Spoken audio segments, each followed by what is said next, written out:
Dear friends, this recording comes from the recent Diamond Moon Sangha Mindfulness Morning. This talk is offered by Zoe Smith, Life Affirming Peace of the Source, and they are a field-published psychologist, psychotherapist, and clinical supervisor with over 20 years' experience supporting individuals through complex psychological landscapes. Zoe specialises in neurodiversity and dissociative identity disorder. That's a long one. And bordering personality disorder, BPD. Her work is known for its grounded and compassionate approach to working with her practitioners, her clients, offering a deeply informed and affirming approach that centres on dignity, safety, and meaningful change for her clients. I'll pass you over now to Zoe. Please enjoy. So, diversity in Buddhist practice. There are many differing types of diversity within the human population. In this talk, I am attempting to address as many of these as I can. There are so many, and I'm not sure if I can include them all in one sitting, but I acknowledge that they're there. And to explore how diversity can be accepted and integrated into Buddhist practice. If anyone would like to highlight anything I've missed or have not included, I would very much appreciate your offering an insight at the end. Neurodiversity. Diversity in brain function and structure in humans. Our brains are complex and diverse. Everyone's brain is unique in structure and wired to process information in different ways. Individual diversity occurs in the brain's cell types, connectivity, and structure. The brain structure and function are intricately linked, with each region having its own function and characteristic form. The brain structure is shaped by ever-changing processes that sculpt functional brain maps. This is known as neuroplasticity, and I'm sure a lot of you have heard of that. Neuroplasticity occurs during fetal development in the womb, after birth, and via behaviour, learning, and hormonal actions throughout our lives. Often that's why teenagers who have a difference and hormonal changes suffer quite badly at that time. Neurodiversity challenges the traditional view of neurological conditions as disorders and instead views them as natural variations of the human brain. They become differences, not disorders. So you often hear me talk about differences. I won't call them disorders because I don't believe people are disordered. This view highlights the unique capabilities and preferences of neurons and neurochemistry, which create an adaptable and diverse neural landscape. Neurodiversity also alters the interpretation of how brain functions are distributed and interconnected, emphasizing that every brain embodies a varied set of strengths and weaknesses.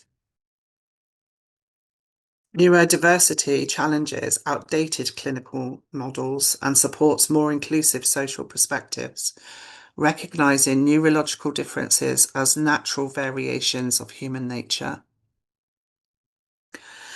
The differences in brains encompass a growing number of diagnoses, and these are a few. It's not a finite list. So we have autistic spectrum differences, attention deficit hyperactive differences, dyslexia, dyspraxia, dyscalculia, dysgraphia, auditory processing differences, synesthesia, development coordination differences, acquired brain injury, pathological demand avoidance, Tourette's, Learning differences, autism and attention hyperactivity differences is now one where you can have both. Development language differences and sensory processing differences. Not all, but some individuals can have more than one diagnosis and experience comorbidities, including depression, anxiety, bipolar, dissociative identity disorder, epilepsy, schizophrenia. All this does is call us as practitioners to further our knowledge and understanding of what we can do to support our brothers and sisters. It's focusing on autism. Autism influences how people experience and interact with the world. It is currently understood as a spectrum or an umbrella. In the past, people thought the spectrum was a straight line between more or less autistic. This is not so. The reality of each individual with autism has a unique combination of characteristics, can be very different from one another, with differing strengths and challenges, things we need to improve on, the same as everyone else. Visibility of characteristics can vary between individuals with autism. This can also change over time, in different situations or if the person is masking. It is important not to make assumptions about an individual autistic person's skills, abilities, or support preferences. Rather, talk to them. It is also important to see the person as an individual and not a label. Language is changing where people are termed as individuals with autism, seen as a person first, and a diagnosis as part of who they are and not the whole of who they are. Signs of autism include, and neurodiversity in general, difficulties understanding what others are thinking or feeling, unusual speech such as repeating phrases and talking at others, getting very upset if you ask them to do something different, change, finding it hard to make friends or preferring to be on their own, finding it hard to say how they feel. Common signs of autism in adults include high anxiety around social situations, seeming blunt, rude, or not interested in what others are saying without meaning to, taking things very literally, inability to understand sarcasm or phrases. Our daughter was a really good example. I offered to run her friend over to Street, which is a place that is near to where I live, and my daughter thought I was literally going to take the car and run her friend over. It was she was 6 at the time. Having the same routine every day and getting anxious if it changes. Difficulties understanding social rules, such as not talking over people, avoiding eye contact, getting too close to other people, or getting very upset if someone touches or gets too close to them. Noticing small details, patterns, smells, or sounds that others do not. I think that's a superpower, to be honest. Having a very keen interest in certain subjects or activities. Another superpower. Liking to plan things carefully before doing them, which everybody should do that, I think. Autism in women. Autistic women are more likely to have learned to hide signs of autism to fit in by copying people who do not have autism. Be quieter and hide their feelings. Appear to cope better with social situations. Show fewer signs of repetitive behaviours. This means it can be harder to detect autism in a woman. And quite frankly, it's very frustrating that they're still using male diagnostic tools to diagnose females. How can Buddhism, Buddhist practice, and practitioners better support our siblings with a diagnosis? Difficulties understanding what others are thinking or feeling. We can ensure all our siblings feel comfortable to ask for different explanations to enable a better understanding of ours and others' thoughts and feelings, that they may always be comfortable in asking for more depth and clarifications without it seeming to be an issue. Unusual speech, such as repeating phrases and talking at others. Accepting we are all individuals and as a result communicate differently. Talking at others usually springs from anxiety. This can be solved by creating a calm and relaxed space. Be prepared to gently ask questions about how they are feeling and understand their meaning, not to jump to conclusions. To endeavour to fully understand the situation, the individual, and what they are trying to convey. Getting upset regarding change. The inclusion of countdowns into and out of practices, such as the ones that Brother Yontin uses with us. A full programme printed or emailed in advance of what is happening in meetings, practices, sanghas, or events. Enabling an individual to accustom and adapt themselves better to the order of things, pre-warning of change. Finding it hard to make friends or preferring to be on their own. Being forward with love.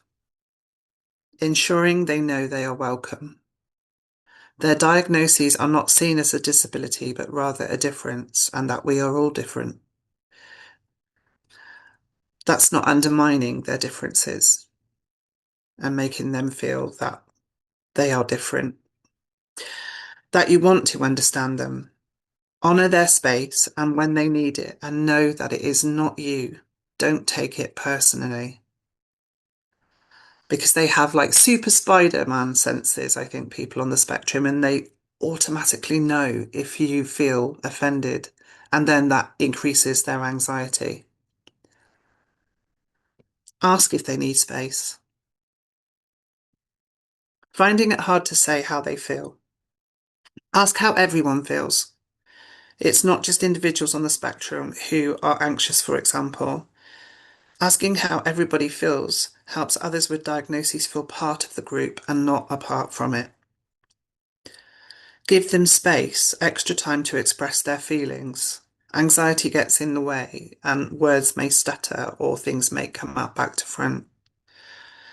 Give understanding, love and compassion so over time they feel more comfortable and able to express themselves more easily because anxiety is often the issue. High anxiety around social situations. Cater for anyone being able to not appear on screen. To be muted. To be able to be present but not feel they have to socially engage or communicate, and that be okay. To use the chat to communicate. To use email or text. Seeming blunt, rude, or not interested in others without meaning to. These situations are usually always caused by anxiety in social situations, the amount of people, the noise, the potential of being knocked into, touched, or just lots of faces on a screen that are overwhelming. Anxiety about speaking to a group or within a group. Anxiety about being able to convey meaning. Having the same routine every day and getting very anxious if it changes. Adapt sanghas, meetings and events and courses to a familiar layout. Always pre-warn of changes, if possible. Difficulties understanding social rules, such as not talking over people. Understand that this may happen from time to time and often is also anxiety-induced, or the feeling of not being able to be heard. Avoiding eye contact. This is a method of looking at, there is a method of looking at people's eyebrows, which I teach to children with autism and adults with autism. And it causes the other person to feel that they are being looked at while they are being spoken to feel as though eye contact is taking place. This alleviates stress for the individual with autism because they don't just suffer anxiety about looking at or holding eye contact. They also understand that the other person knows they are not holding eye contact. And that also causes them additional anxiety. So there are many ways to help them feel that this cannot be so uncomfortable for both parties. Not having to look directly at the screen and being able to not use camera during online events. There is also anxiety with being looked at. as well as looking at others. Getting too close to other people or getting very upset if someone touches or gets too close. Ensuring space between seating at live events. Some individuals with autism may want to sit at the front or the back. Sitting at the front can help those who find it difficult seeing how many others are there, causing anxiety through the amount of people. It helps by keeping out of sight and out of mind. Sitting at the back can also help with knowing there is no one behind them. No threat from behind, causing them to feel more comfortable within a space. Noticing small details, patterns, smells, or signs that others do not. Making decor and printouts as simple as possible with a lack of overpowering design or layout. Burning a gentler incense or no incense. Trying to soundproof an event as much as possible. Explaining sudden noises. Having a very keen interest in certain subjects or activities. Discover what these are and, if possible, incorporate them into events, courses, or create space for them. Somewhere to decompress. So having a space within an event where there's a quiet room, a darkened quiet room where somebody just might need to, anybody might need to go and take space. Liking to plan things carefully before doing them. Again, plenty of forewarning, printouts, maintaining a familiar structure where possible. Autism in women. They have learned to hide signs of autism to fit in by copying people who do not have autism. Many assume females cannot have autism unless there are visual signs of autistic symptoms. It's very distressing for females who are completely misjudged and everything is going on in the inside. It can't be seen. Whereas males are more likely to be overt, not always. This is not so and can cause females considerable distress through being considered as non-autistic. Be quieter and hide their feelings. Gentle check-ins with the whole group to enable everyone to feel able, equal, and included. And private check-ins via text and email. Appear to cope better in social situations. Again, anxiety is hidden and extremely high beneath the surface. So when someone becomes stressed, it's because their anxiety is here to start with. This is their base level. And it takes very little for that to be tipped. Whereas typical base level might start in your tummy and take a while to get to here. Show fewer signs of repetitive behaviours. As I said, males are usually, I'm not terming all males are, but some are usually naturally driven to be overt with their thinking and behaviour. So is this why males can be more overt with their symptoms? And females are more covert. They tend to keep things inside. Not always, but that might be the difference. This can mean it's harder to see autism in a woman. Are individuals with neurodiversity and physical diversity being treated equally in Buddhism? Physical differences. We call it walking meditation. Can we just change it to moving meditation? The ability to lie and use cushions and it be okay. The ability to use different seating or use your wheelchair if you are a wheelchair user. The understanding, especially with pain, that movement alleviates pain in a specific way.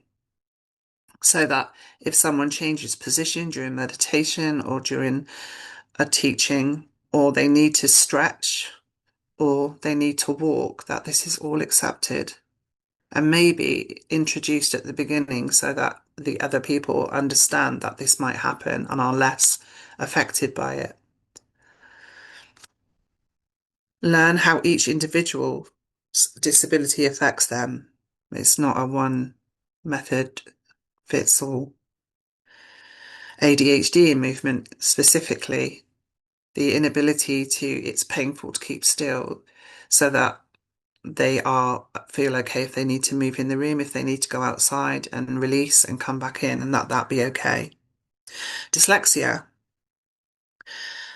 make sure that maybe online that people have access to link into Dragon Naturally Speaking, which is a program which will read your papers to you, your books to you, and will also type up for you while you read or speak to it. Coloured paper helps specific people find out the colours that help them, the movement of the letters and things rising off the surface that help dampen that down. Dyslexic font. There are quite a few dyslexic fonts. Greater spacing between paragraphs and sentences.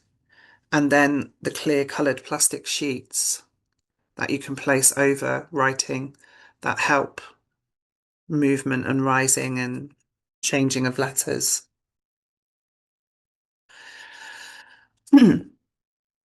So when we talk about equality and diversity in Buddhism, Thich Nhat Hanh, true equality comes from the insight of interbeing, an understanding that all beings are connected and non-separate. This to me says that it shouldn't be an issue. Disability, whatever form it takes, should not be an issue. Comparing oneself as superior, inferior, or even equal creates discrimination and suffering. He also goes on to say, true peace is found by moving beyond these comparisons to non-discrimination. Interbeing can be seen under the scientific lens, where at a subatomic level we are all one. There is no beginning or no end to me and you.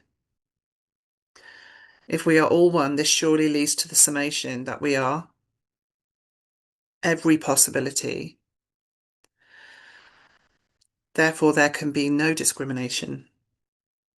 We are the enlightened, the thief, the murderer, the child, the elder, the rich, the poor. We are Genghis Khan, the Buddha, the disabled and non-disabled, all at the same time. Therefore, discrimination is pointless, yet we bore it. But when we see discrimination as pointless, can we see it differently when we experience it as the othered? Can we look at it with a new lens and offer compassion in understanding the other person is not there yet? The other person is in pain and we don't need to be. Will this act of letting it go be healing for ourselves and for others? The practice of placing those who initiate suffering in us first in our prayers. It's that practice where those who need it the most are those who are suffering the most, or those who have hurt us the most. It's difficult, but we can liberate ourselves and help to liberate the world with this practice. Being surrounded by compassion and love and healing gives us a real chance to heal the pain in others and ourselves. We are interbeing with the entire universe, multiverse. We are all part of the same energy. Therefore, what we put out goes to all, including ourselves. In this way, it is not a case of threefold return, as some call it. It is a case of instant karma, instant return. What we put out, others get, we get back straight away. Resultingly, if we compare or judge others, we are also comparing and judging ourselves. Peace is found beyond this. We are human, of course, and when we are othered, it triggers past trauma, bullying, being misunderstood, being labelled as difficult or disabled, as in disabled. And I react with that too. But I feel it's how we work within the reaction which makes a difference. So we all react. I react, I get upset, I get angry, But if we sit down and figure out where it's coming from and where it's coming from in the other person, it might help the situation. Compassion, instead of looking at compassion for others, as I'm quite sure we all understand on this path, let's look at compassion and forgiveness for ourselves. Forgiveness to our bodies and minds. Forgiveness for seeing ourselves as negatively different, or having seen ourselves as negatively different through the eyes of the social. Forgiveness for having a tough day and losing ourselves through it. Pain is difficult to live with, and there's a forgiveness for seeing it or feeling it as difficult. There is no perfect way of carrying a load of daily physical or psychological pain. We try to love ourselves, our diagnoses. Fighting takes so much energy. It's okay to be tired, fed up, and angry, to feel it, acknowledge it, but also honour it and see it for what it is and let it go. We can live without any type of complex, superiority, inferiority, or equality. It's what Thai teaches, because there is no self. If we feel superior, inferior, or equal, we become sick. Therefore, if others feel this way towards us, we can endeavour to reach out with compassion in understanding it is a sickness in them. Meditation is a difficult one for people on the spectrum, for people who have ADHD or just even focus. Thich Nhat Hanh taught that disability and suffering are not isolated, but rather part of the collective human experience. And rather run from disability, embrace it using mindfulness, transforming them through compassion and acceptance. Through interbeing, when we offer ourselves compassion and acceptance, we are offering all disabled people the same compassion and acceptance. You are us and we are you.